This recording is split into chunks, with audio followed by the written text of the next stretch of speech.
Patna Bihar Jan Suraaj mission पर पूर्ण रणनीतिकार प्रशांत किशोर कहते हैं, इन 2 सालों में मैंने यह आकलन किया है कि इन लोगों का एक बड़ा हिस्सा, लगभग 100% लोग जो भाजपा, जेडीयू, आरजेडी या किसी भी राजनीतिक प्रतिष्ठान से जुड़े हैं, बिहार में बदलाव चाहते हैं। वे जनसुराज को एक अवसर के रूप में देखते हैं कि वे साथ मिलकर एक पार्टी बना सकते हैं। मैं खुद को गिरमिटिया मजदूरों की स्थिति से मुक्त करने के लिए नीतीश कुमार की राजनीतिक यात्रा अपने अंतिम चरण में है। जब वे राजनीति से भाग गए थे तो उनके नेता मदद मांगने मेरे पास आए थे।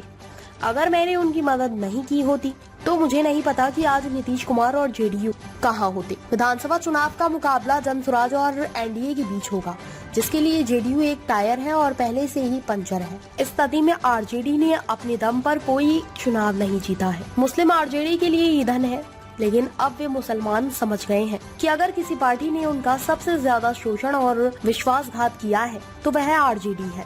2 साल में असेसमेंट ये किया कि बिहार में एक बड़ा जनमानस, करीब 70% लोग, चाहे वो राजद के समर्थक हैं, जदयू के समर्थक हैं, भाजपा के समर्थक हैं या किसी दूसरे दल विचारधारा से जुड़े हुए हैं, हर व्यक्ति बिहार में बदलाव चाहता है, बिहार में एक नया विकल्प चाहता है और जनसुराज को देखता है कि ये अपॉर्चुनिटी है, वो मौका है जब वो सब लोग मिलकर एक नया दल, नया विकल्प बना सकते हैं, ताकि 15, 20, 30 वर्षों से जो राजनीतिक बंधुआ मजदूरी है, जिसमें दल काम न करने के बाद भी, गलती करने के बाद भी, जनता का शोषण करने के बाद भी सिर्फ लालू के डर से भाजपा और भाजपा के डर से लालू के आधार पर वोट लेते रहे हैं, लोग उससे, उस राजनीतिक बंधुआ मजदूरी से मुक्ति पाने के लिए तैयार बैठे हैं और जनसुराज में उनको वो विकल्प, वो अपॉर्चुनिटी, वो मौका दिख रहा है। इसलिए आप देख रहे हैं कि हजारों की संख्या में हर दिन, प्रतिदिन लोग इसमें जुड़ते जा रहे हैं। नीतीश कुमार के खिलाफ आप कह रहे हैं, नीतीश कुमार की पार्टी भी आप पर सवाल खड़े कर रही है कि आपके पास पैसा कहां से आ रहा है, आप कैसे चुनाव अब छोड़िए, नीतीश कुमार का राजनीतिक जीवन का अंतिम दौर है। जो लोग सवाल खड़ा कर रहे हैं उस पर तो हम रोज जवाब दे रहे हैं, आपको भी देंगे। उनको जरा पूछ लीजिए कि 2014 में जब आपका नाव डूब गया था, नीतीश कुमार राजनीतिक भगोड़े के तौर पर मुख्यमंत्री का पद छोड़कर भाग गए थे, राजनीति में से संन्यास लेने की सोच रहे थे, तब उनके नेता हमारे ही पास आए थे मदद मांगने के लिए। और अगर हमने नीतीश कुमार की मदद उस समय नहीं की होती तो कहाँ रहते नीतीश कुमार और कहाँ रहता जदयू।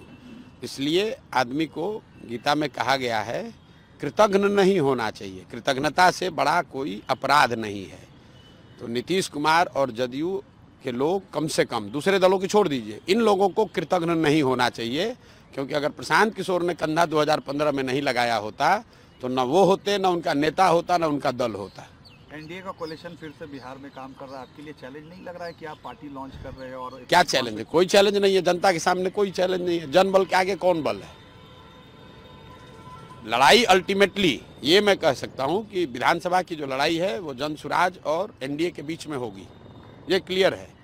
लेकिन एनडीए में तो एक टायर नीतीश कुमार है, वो पहले से पंक्चर है, 2-4 गो स्टेपनी है, छोटा छोटा दल, उस सबका कोई वैल्यू नहीं है। एक भाजपा है, वो कितना ही खींच लेगी।